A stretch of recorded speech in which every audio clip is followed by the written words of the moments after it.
अस्सलाम वालेकुम दोस्तों, आज मैं इस लेक्चर में आप सबको काउंटर के बारे में एक और नया क्वेश्चन कराऊंगा।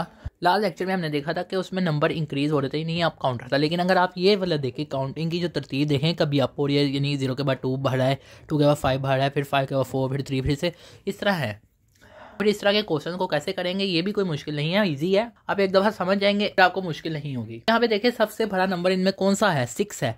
और 6 को हम किस तरह रिप्रेजेंट करते हैं बाइनरी में, तो जैसा कि आप जानते हैं 6 को बाइनरी में 110 करते हैं रिप्रेजेंट, यानी 3 बिट बाइनरी में शो करते हैं।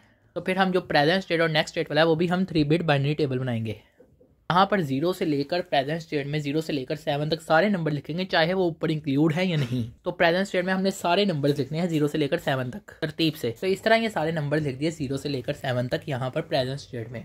याद रहे कि सिर्फ हमने प्रेजेंट स्टेट में नंबर लिखने हैं, पॉसिबल आउटकम्स। नेक्स्ट स्टेट में हमने ऊपर जो हमें दिया गया है, स्टेट्स दी हुई हैं, उसके मुताबिक हमने करना है। अब सबसे पहले यहाँ पे देखें क्या है, 0 की नेक्स्ट स्टेट क्या है, 2।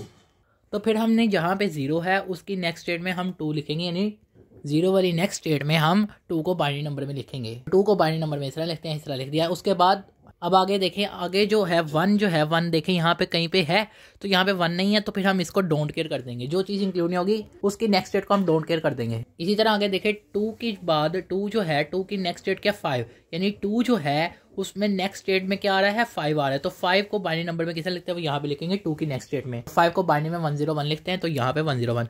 उसके बाद आगे देखें 4, 3 देखें, पहले 3 देख लें, यहाँ से देख लें, इस तरतीब चाहे ऊपर से कर ले चाहे इस तरतीब के मुताबिक कर ले, जैसे मर्जी कर ले, आपकी मर्जी है।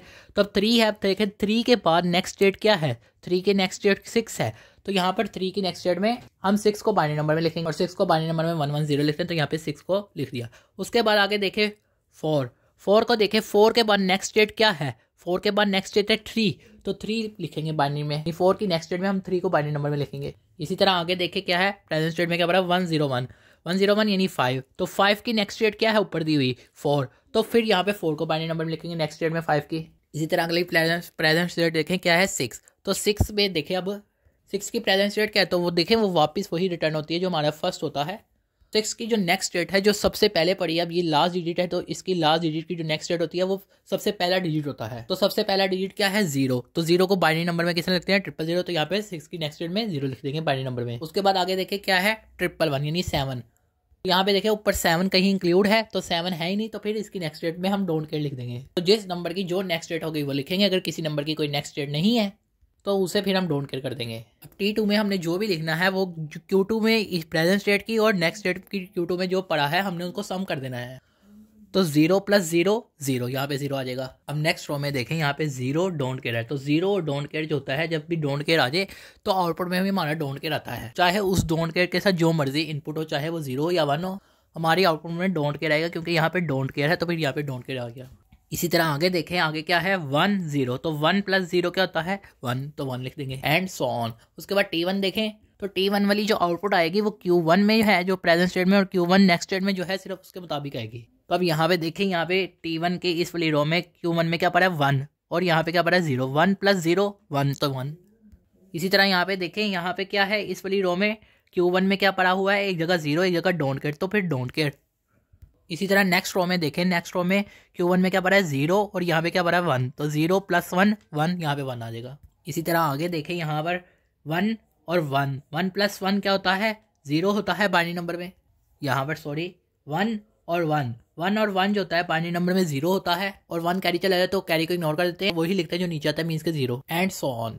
इसी तरह T0 में देखें, T0 को हम वही लिखेंगे जो Q0 प्रेजेंट स्टेट और नेक्स्ट स्टेट में जो पड़ा है सिर्फ वही लिखेंगे। तो Q0 में इस वक्त क्या पड़ा हुआ है, यहाँ पर 0 और यहाँ पे भी 0, तो 0 प्लस यहाँ पे 0 + 0, तो 0, यहाँ पे 0 लिख दिया। इसी तरह यहाँ पे देखिए Q0 में क्या पड़ा है, डोंट केयर और 1, तो डोंट केयर हो तो चाहे उसके साथ 1 हो या 0 हो, वो डोंट केयर ही आता है। उसके बाद आगे देखिए Q0 में इधर क्या पड़ा, 1 और 0, 1 + 0 1, तो यहाँ पे 1, एंड सो ऑन। तो हम इन आउटपुट की एक्सप्रेशन निकालेंगे। तो जैसा कि मैंने आपको बताया है कि जो 0 1 2 3 4 5 जो भी लिखना है यहाँ पे हमने प्रेजेंट स्टेट के मुताबिक लिखना है, और वैसे भी वो प्रेजेंट स्टेट में हम तरतीब से ही लिखते हैं। तो अब यहाँ पे देखें, 0 में क्या पड़ा हुआ है, T2 में 0 पड़ा हुआ है, तो 0 लिख दिया। 1 वाले में क्या पड़ा, डोंट केयर, तो डोंट केयर। 2 वाले में क्या पड़ा, 1, तो 1। 3 वाले में क्या पड़ा, 1, तो 1। 4 वाले में क्या पड़ा, 1 1। 5 वाले में क्या पड़ा, 0 0। 6 वाले में पड़ा है 1, तो 1। इसी तरह 7 वाले में डोंट केयर, तो डोंट केयर, तो ये इस तरह लिख दिया। अब यहाँ पे देखें सबसे बड़ा लूप कौन सा बन रहा है, तो अगर आप ये देखें डोंट केयर जो होता है वो 1 के तौर पे यूज़ होता है एसओपी में। अगर हमें बड़ा लूप बना सकते हैं तो यहाँ पे देखें, यहाँ पे तीनों 1 है और ये डोंट केयर है, तो इसका एक लूप बन जाएगा। इसी तरह देखें ये 1 अनकवर है, तो फिर इस 1 को अगर हम फोल्डिंग लूप के जरिए कवर करें तो ज़्यादा बेहतर है। अगर हमें ओवरलैपिंग करने की जरूरत पड़े तो हम कर सकते हैं। इस तरह यहाँ पे अब इसको लूप को डिस्कस करते हैं। इसके ऊपर देखिए क्या कॉमन है, Q1 कॉमन है और इस तरफ कुछ भी कॉमन नहीं है क्योंकि ये Q2 और Q2 कॉम्प्लीमेंट एक दूसरे के ऑपोजिट है। तो कॉमन है Q1, तो Q1 यहाँ पे आ जाएगा 1 प्लस। और उसके बाद ये देखें, अब ये जो है इसके ऊपर देखें क्या कॉमन आ रहा है यहाँ पर। तो यहाँ पे देखें ये 1 के ऊपर और ये 1 के ऊपर, क्योंकि इन दोनों की ओवरलैपिंग हो रही है ना, तो यहाँ पे आ रहा है Q0 कॉम्प्लीमेंट और यहाँ पे भी Q0 कॉम्प्लीमेंट कॉमन है। तो यहाँ पे Q0 कॉम्प्लीमेंट और ये देखें किस लाइन में आ रहे हैं, Q1 वाले हैं तो Q1 भी यहाँ पे लिखेंगे, सॉरी Q2 वाली लाइन में है तो Q2 लिखेंगे यहाँ पर। इस तरह अब हमें T2 की भी एक्सप्रेशन मिल गई। इसी तरह T1 की निकालते हैं। तो अब यहाँ पर T1 वाले में देखें, T1 वाले में 0 में क्या पड़ा है, 1 पड़ा है तो 1, 1 वाले में क्या पड़ा है डोंट केयर तो डोंट केयर, 2 वाले में क्या पड़ा है 1 यानी 2 वाले में 1, इसी तरह 3 वाले में क्या पड़ा है 0 तो 0 एंड सो ऑन। अब यहाँ पे देखें सबसे बड़ा T1 में कौन सा भरा लूप बन रहा है, तो एक ये बन रहा है, एक ये बन रहा है फोल्डिंग लूप। उसके अलावा देखें अब हमारा कोई 1 अनकवर तो नहीं, तो हमारे सारे 1 कवर हो गए हैं, तो ये एक ही लूप बन रहा है यानी 4 का क्वाड का।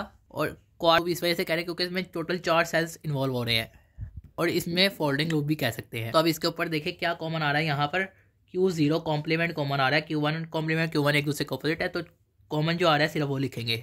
T1 में लिख दिया Q0 का कॉम्प्लीमेंट। इसी तरह T0 वाला देखें तो T0 वाला वाली वैल्यूज के मैप पे लिखेंगे, यहाँ पर वैल्यूज लिख ली हैं। तो अगर आप यहाँ पे देखें, एक तो यहाँ पर एक ये लूप बनता है, दूसरा आपका यहाँ पर ये 2 मजीद लूप बनते हैं। फिर इस तरह लूपिंग कर दी इनकी। तो अगर आप इसके ऊपर देखें क्या कॉमन है, Q0 कॉमन है तो Q0 आ जाएगा। इसी तरह अगर आप ये देखें तो यहाँ पर क्या है ऊपर की तरफ, यानी कि ये एक लूप बन रहा है एक और, तो इसके ऊपर कॉमन क्या है Q1 कॉमन है और किस लाइन में है Q2 कॉम्प्लीमेंट, तो वो लिख देंगे। इसी तरह अगर नीचे वाला देखें तो यहाँ पर उसके ऊपर देखें क्या कॉमन आ रहा है, यहाँ पर Q1 कॉम्प्लीमेंट कॉमन आ रहा है, किस लाइन में है Q2। तो इस तरह हमारे पास T0 की भी निकल आई, T0 की एक्सप्रेशन। तो अगर आप देखें Q0 है और अगर आप ये देखें यहाँ पे Q2 और Q1 है, और अगर आप ये देखें ये XOR गेट की प्रॉपर्टी भी है, तो अगर हम इसको साथ XOR गेट लगा दें तो इस तरह हम इसको मजीद सिंप्लीफाई करके लिख सकते हैं। चाहे तो आप डायरेक्ट कर ले, चाहे आप इसके मुताबिक कर ले इम्प्लीमेंट। तो हमने डायग्राम बना दिया जब काउंटर बना रहा है। जैसा कि यहाँ पे 3 वेरिएबल्स है इसके T2, T1 और T0, तो फिर 3 फ्लिप फ्लॉप लगेंगे, टूगल फ्लिप फ्लॉप। और अगर आप इसको देखें तो ये T फ्लिप फ्लॉप की ब्लॉक डायग्राम्स है और इसमें Q2 भी है तो Q2 कॉम्प्लीमेंट, इसी तरह Q1 और Q1 complement, Q0 Q complement 0 complement. Last lecture में मैंने ये चीज़ यही लिखी थी, लेकिन अगर आप लिख लेंगे तो ज़्यादा बेहतर है। मीन्स के ये लिख लें, लेकिन उसमें इन्वॉल्व नहीं हो रहे थे इस वजह से लिखा नहीं था, लेकिन अभी इसमें इन्वॉल्व होना है तो इस वजह से लिखा है, तो लिख लें तो ज़्यादा बेहतर है, चाहे यूज़ हो या ना हो। T2 कैसे बन रहा है, Q1 प्लस Q0 का कॉम्प्लीमेंट Q2, मीन्स के Q0 कॉम्प्लीमेंट और Q2 को पहले एंड गेट से जोड़ना है। तो जब इसे एंड गेट से जोड़ा, यानी कि यूँ ये Q0 कॉम्प्लीमेंट था और Q2 था, इसको एंड गेट से जोड़ा और उसके बाद उस जो हमारे पास ये आउटपुट आ रहा है ये मीन्स कि ये वाली इसको अपने Q1 के साथ जोड़ना है। Q1 के साथ प्लस है तो मीन्स के Q1 और गेट, यानी Q1 और गेट लगेगा इसके साथ, Q1 और जो आउटपुट आई है उन दोनों का और गेट कर दिया। और ये अब किसके साथ कनेक्ट हो रहा है, यानी कि T2 है तो T2 के साथ कर देंगे। तो अब T2 को मैंने इस तरह आउटपुट के साथ कनेक्ट कर दिया। इस तरह T1 क्या है, Q0 का कॉम्प्लीमेंट है, इज इक्वल तो Q0 कॉम्प्लीमेंट को हम T1 के साथ अटैच कर देंगे। इस तरह T1 भी हो गया। इसके बाद T0 रह गया तो T0 को करते हैं। तो सबसे पहले Q2 और Q1 का XOR करना है, तो पहले इसको कर देते हैं। तो Q2 और Q1 के साथ हमने एक XOR गेट लगा दिया और फिर वो जो आउटपुट है उसके साथ क्या आ रहा है, Q0 प्लस हो रहा है, भी इसके Q0 के साथ और गेट लग रहा है। इस तरह Q0 ये और ये जो है हमारे पास, और ये जो आउटपुट आई है इन दोनों का हमने और गेट से जोड़ दिया है। तो अब हमारे पास ये एक्सप्रेशन बन गई और ये किसके साथ कनेक्ट है, T0, तो T0 के साथ कनेक्ट कर देंगे इस एक्सप्रेशन 20 के, ये देखिए इसको। इस तरह जो आउटपुट आई है अब हमारे पास, ये जो हमारे पास बना हुआ है ये हमारे पास ये काउंटर बन गया जो हमें उसने एक्सप्रेशन दी थी, ये जो स्टेट्स दी थी उससे। तो ये इस तरह बनाते हैं 20 के, आपको इस तरह काउंटर बनाना है, जिस तरह हम बनाया है इसी तरह आपने बनाना है। फाइनली हमने इसकी जो आउटपुट्स लाइन है ये वाली, इनको हमने एक सिंक्रोनस क्लॉक के साथ भी जोड़ना है। तो अभी हमारे पास एक डायग्राम मुकम्मल है। यहाँ पे ये CL की इसका मतलब क्लॉक है। अब इसके बाद मैं आपको क्वेश्चंस वो MCQ टाइप बताता हूँ जो आ सकते हैं, उनको किस तरह सोल्व करना है वो भी अभी आपको बताता हूँ। इसके काउंटर से रिलेटेड जो MCQs आते हैं, आपको इस तरह ये स्टेट्स दी हुई है और आपको कहते हैं कि मोड वैल्यू निकालनी है इस काउंटर की। इसकी मोड वैल्यू क्या होगी, इस तरह MCQs आते हैं। तो स्टेट का मतलब यानी कितनी तादाद है नंबर्स की, यानी कि 1 2 3 4, तो टोटल 4 नंबर्स की तादाद है। मीन्स के 4 स्टेट्स है। स्टेट का मतलब है कितने नंबर्स है, तो 4 नंबर्स है, यानी कि 1 2 3 4, टोटल 4 नंबर है। तो 4 स्टेट्स हुई। तो 4 स्टेट का मतलब ये है कि इसकी मोड वैल्यू भी 4 है। तो जितनी स्टेट्स होंगी, जितने यहाँ पे नंबर लिखे होंगे, उसकी मोड वैल्यू उतनी होगी काउंटर की। तो बहुत ईजी सा एमसीक्यूज है। आपने सबसे पहले नंबर्स की तादाद देखनी है, नंबर्स की तादाद कितनी है, तो उसका मतलब यानी उतनी स्टेट्स है और उतनी ही उसकी मोड वैल्यू है। फिर आपको इसी से रिलेटेड एक और एमसीक्यूज बन के आ सकता है। अब उसने क्या कहा है, 10 क्लॉक पल्स कहा है। तो 10 क्लॉक पल्स और की मोड वैल्यू कितनी है 4। तो जो है जितनी क्लॉक पल्स ही हमने उसका मॉडुलस 4 कर देना है, यानी कि जो मॉडुलस में है कितना है, मोड वैल्यू 4 है, तो जो होगा वो हमने मोड वैल्यू के साथ उसका मॉडुलस कर देना है। मीन्स कि हमने क्लॉक वैल्यू, क्लॉक पल्स और मोड वैल्यू का आपस में मॉडुलस करना है। इस तरह मॉडुलस का मतलब आपको पता है कि वो ज़्यादातर दोस्तों को पता होगा, लेकिन जिनको नहीं भी पता उनको भी पता चल जाएगा कि जब हम किसी नंबर का मॉडुलस लेते हैं तो जो हम डिवाइड करते हैं उस नंबर को, यानी कि अब यहाँ पे 10 मॉडुलस 4 है तो हमने क्या किया, 4 डिवाइड 10 किया और हमारे पास रिमाइंडर जो है वो ये चीज़ है। तो जो रिमाइंडर आ रहा है वो इसका आंसर होता है। तो 10 मॉडुलस 4 जब किया तो हमारे पास रिमाइंडर आया 2, यानी ये जो 2 है ये 10 मॉडुलस 4 जो है इसका जो आंसर है वो रिमाइंडर होता है। तो रिमाइंडर 2 आ रहा है तो इसका आंसर 2 आया। तो अब ये देखें, ये नंबर्स की जो मर्जी तरतीब है, पहले नंबर को हम स्टेट 1 कहेंगे, दूसरे नंबर को स्टेट 2, इसके बाद स्टेट 3 और फिर इसके बाद स्टेट 4। तो जाहिर बात है कि ये स्टेट 1 है, यानी उसके बाद दूसरी स्टेट 2, फिर स्टेट, चाहे नंबर की वैल्यू जो है वो जो मर्जी है, चाहे मैग्नीट्यूड जो मर्जी है, लेकिन हमें स्टेट जो है उसे तरतीब से देनी है। अब यहाँ पे जो आंसर आया है 2, मीन्स के स्टेट 2 के बाद जो वैल्यू है वो कौन सी है। स्टेट 2 पे आप देखें क्या पड़ा है, 1 के बाद जो स्टेट है नेक्स्ट क्या है, 3। तो मीन्स के हमारी जो स्टेट होगी वो ये 3 हमारा होगा आंसर। अगर वो पूछे कौन सी स्टेट पे है, या तो आप 3 कह दो, अगर उसे 3 गिवन दी, अगर वो कहेगा स्टेट 3 तो स्टेट 3 पे आप टिक कर देंगे। एक दफ़ा दोबारा बताया तो हमारे पास जो आंसर आया है हमने वो वाली स्टेट देखनी है, यानी कि ये 2 आया यानी स्टेट 2 देखनी है। स्टेट 2 में जो भी नंबर पड़ा हुआ है उससे अगला जो नंबर है वो लिखना है हमने। तो स्टेट 2 में नंबर पड़ा हुआ है 1, उसके अगला नंबर जो है वो 3, तो अगला नंबर लिखना है, वही नंबर नहीं लिखना, उससे अगली नेक्स्ट स्टेट वाला नंबर लिखना है। नेक्स्ट स्टेट में 3 है तो 3 लिख दिया। तो ये हमारा आंसर है। उम्मीद है कि आपको ये क्वेश्चन समझ आए होंगे। इंशाल्लाह मैं नेक्स्ट लेक्चर में आपको और जितने पॉसिबल क्वेश्चन हो सकते हैं कराऊंगा, अगर कोई पॉसिबल क्वेश्चन बने मजीद। आप सब दोस्तों का लेक्चर सुनने का शुक्रिया।